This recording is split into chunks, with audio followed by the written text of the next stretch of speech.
Hey everyone, welcome to today's gratitude and affirmation practice.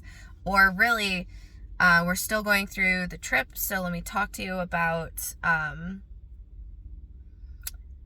part 3 of the challenge. We're on day 3.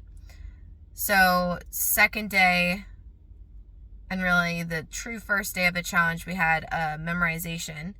The second day was... I feel like I'm forgetting some of my challenge days. Okay, yes. So the second day was my absolute favorite. But as always, number 1, a delicious breakfast. Actually, I think for that day I ate too much. But it's just so good. We're talking fresh apples. We're talking fresh...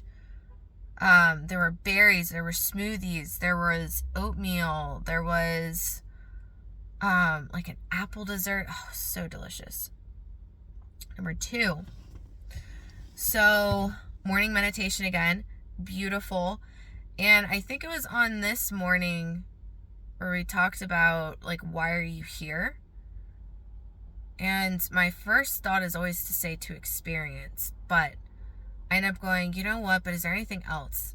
And then I said to love. But really it was to be loved. And that was just so beautiful. So that's a number 3 for me, is recognizing that I want to be in love. I want to be loved, receive love, and also give love, and just be in community. Number 4, after we did breakfast, meditations, we're getting going for the day. And also I just have to shout out every single person that I met was just such a beautiful individual. And so many people were into unique things. We had a beekeeper. We had a death doula. We had another person who is a holistic life coach. All these beautiful things going on. And so the conversations I've had with so many individuals, we had someone who's into astrology and astrology readings. Just beautiful conversations. We're on 5. So 5 for the day. So after all those conversations and breakfast, starting of a challenge. So we go to a different part of the property, and we had to determine who was going to be an owl and who was going to be a dolphin. Dolphins swim, owls solved mathematical equation. Dolphins could help, but owls weren't going into the water. And I was a dolphin. I really wanted to swim. In all ways, I kind of wanted to test myself. So, number 5, I'm very grateful I got a chance to do that. So, we go, my favorite, running down this hill.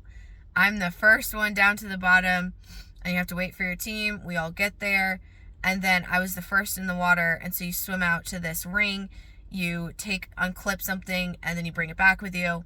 You get to the shore, and then one by one, you're getting numbers and, like, multiplication, division signs, parentheses, and you're trying to get an equation that matches 72.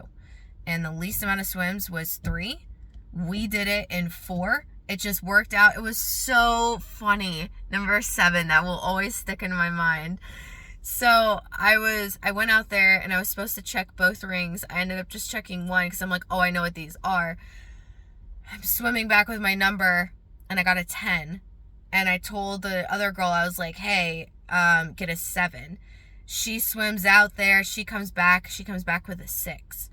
And then our third swimmer goes. She comes back with a multiplication symbol. And so we're like, oh, okay. So we now have 10 times 6 is 60. And so then I swim back out and I'm like, okay, so we need to I was like, there is a 12, so I hope there's also a plus. So I'm looking and I, find the 12, and so I'm bringing that back, and I'm getting out of the water, like I'm breathless at this point. I've did 2 semi-long swims, and then my friend is going in the water, and she goes, what do I get? I was like, plus. Like, I couldn't even really talk, and she goes, who? Me or you? And I was like, ew.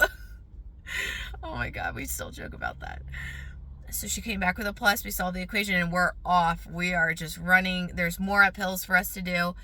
And so by the time we get to this uphill, number 8, oh my gosh, this is so good. We get up to this watchtower and there's a riddle for us to solve. And immediately I'm just like, oh, this is water, rain, whatever, I think I first said gas, water, or gas, rain, then water, but we got it. We had to run up to the top and pop a balloon. And so the lady who, she was really pushing herself, the one who lost 100 pounds, she was really booking it with the rest of us. And so we get up to the steps. I'm like, ooh, let her pop the balloon. Like this, I was like, we feel like we did this so fast. And so we get the balloon popped. And that was just such a cool moment to be able to like support her and just be able to see her win for herself and just push herself and know what that feels like to get a win. So all the teams complete the challenge and then we get taken to the top of the watchtower again. Also, it was good because like she started having an asthma attack. So very grateful like we were able to help her and thankfully get her inhaler and stuff. So they're going to start going through the team names. So the very first day of the challenge where we ran uphill, we got put in our teams. The very first challenge day, our team came in last. This day, because we kept saying I feel like we're at least ahead of 2 teams. And so they start going through the teams. They always start bottom up. They say, in 6th place, it's this team. And we're like, okay. In 5th place, it's this team. And we're like, okay. And I'm like prepared for them to say our team next. And they start out by saying, and this is number 9, gratitude, because we still say this. They said there was 6 seconds that separated the first team and the second. So now we have just 3 teams left. They say the 3rd team, it's not us. And we're all like, we're like looking at each other and we're just so excited. And so we ended up getting in 2nd. But honestly, it just was so beautiful that we came in 2nd and just 6 seconds. Like that was our chant for the rest of the trip. 6 seconds. Amazing. And honestly, I feel like it just felt better than winning first. I don't know. And so that was just such a good, best challenge. Such a good moment. And so went through the rest of the day. We had another, I think there was a vision boarding workshop, did that. And then also, and I feel like I'm getting my days mixed up. So I feel like I forgot to talk about certain things. So maybe the vision boarding workshop was the day prior. But anyways, after the vision boarding workshop, there was another, I did a human design workshop. So that's going to be my number 10 with M. And a number 11 for that day. So beautiful. Oh, was that the next day? No. Okay, so I'm on track. So that night, the closing ceremony was a cacao ceremony. And that was one of the most beautiful ceremonies. I'm gonna get the cacao that, because Emily is very particular about where her products come from. That was the most heart-opening, soulful ceremony I've ever done. It was so beautiful and just so much love. I got to hear from Britt led it. She talked about where cacao came from and how everyone associates. So cacao is the bean that chocolate comes from. And the only difference between chocolate and cacao,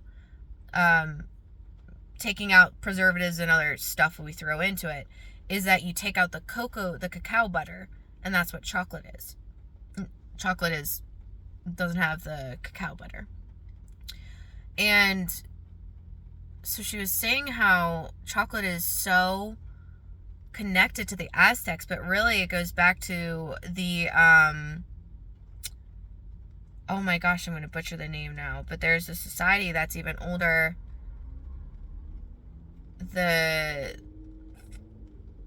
Oh my gosh, what are they called? It's Mex, not Aztecs, something Mex something. It's gonna come to me later. But this society who Zoomix? No. Oh, this upsets me that I can't remember. But the society that was in the same area that was older than the Aztecs were using cacao for cacao ceremonies. And Britt just talked about, I think I got a little bit more of the story sitting with her on the bus, but she talked about how cacao is the plant and medicine of the people, and how we've just altered it so heavily, and how the voice of the medicine doesn't really even get to come through because we've just taken everything, stripped away what she truly is, but she'll always belong to the people, and just very like heart opening.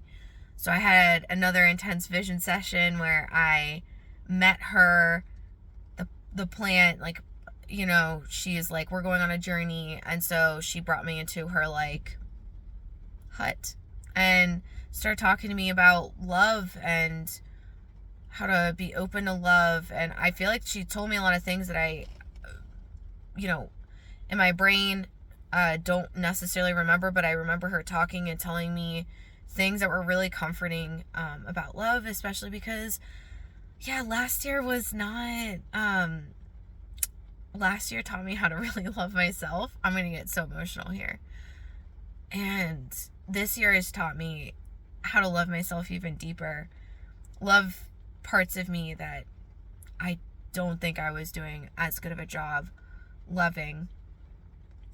And then, I kind of asked her, I was like, well, she has to have a divine counterpart. So I saw him, and just their beautiful relationship. Oh, it was so beautiful and so sacred. And I really want to do more ceremonies for myself every once in a while, because I think it's so beautiful to actually be in love, uninhibited, and be in love. And when I told Britt this on one of the last days of the challenge, and how I was telling her my experience, and she told me that there is a plant that is the male, what is thought to be the male equivalent of cacao, and it's the husk, and it doesn't don't come for me about this, but I don't think it has the butter, but it is still cacao. It's crazy. And she told me the name of it, and I don't remember. It was a longer name, but if I looked it up, but the minute she said that name, I was like, yeah, that was him. So it's so crazy that I had that experience, and just hearing other people's experience in this ceremony, like it really was life-changing for me. And I'd like to do this ceremony to feel my heart open up, and to be in that space and recognize it's okay to be in that space all the time. Why do I feel like that name of the society is on the tip of my tongue? That's how you know that it's important, right?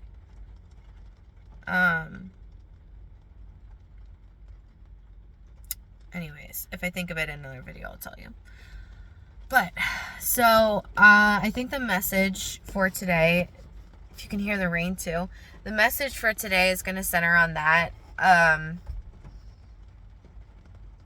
How do we utilize tools to allow us to live with open hearts and recognize that it's okay, and it's not love that is painful. It's everything that love is not that is painful. And just a line came into my head the other day when I was thinking about that ceremony. Having to endure pain to receive love, or be loved, or be in love. That's just the story I told myself.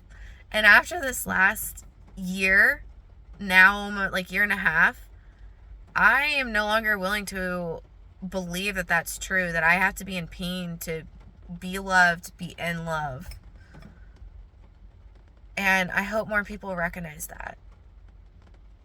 And now, like, there's ways in which last year I'm forever grateful that I was so strong for myself, and that I was able to stand up for myself and respect myself and value myself and know my respect and know my value. But there are still some parts that I'm unlearning, ways that I was trying to protect myself, which doesn't allow me to be open and just get to be me. And I hope people find tools to help themselves through those, so that way you can get to be your full self in life. And cacao really helped me with that. So when you find tools, and be open to new experiences, be open to trying things, find your supportive tools. The more tools you have, the more likely you are to be confident and comfortable. That's the message of the day. Affirmation time. Number 1, as always, I'm divinely guided and supported. I can ask for help whenever I need to. With gratitude, I graciously accept the help offered to me today. Number 2, I love myself deeply, fully, and completely. Number 3, I allow my heart to just be full and open and be in safety. Number 4, I am safe and I am deeply, divinely protected. Number 5, sleep and dreaming are my divine practices. Deep, refreshing, peaceful healing, soul refreshing, uninterrupted sleep and dreaming are my divine right, and I experience this each and every night. Number 6, I'm not going to stress. Everything has already worked out for me. It already has a solution. Number 7, I breathe easily and deeply in the sanctuary of bliss, peace, and protection where I powerfully reside. Number 8, I allow myself to just be free of any burden, expectation, or obligation. Anything that is such just rolls right off, does not attach to me, and I don't attach to it. Number 9, I allow myself to go slow. I do less by doing more. I do more by doing less. There we go. And 10 for the day. This moment is a brand new moment, a fresh start. Let's choose a little differently. Choose a little bit more kinder for ourselves. All right, that's all. What are you grateful for? What are you affirming? How are you doing? Let me know in the comments below. I love you guys. I will talk to you later.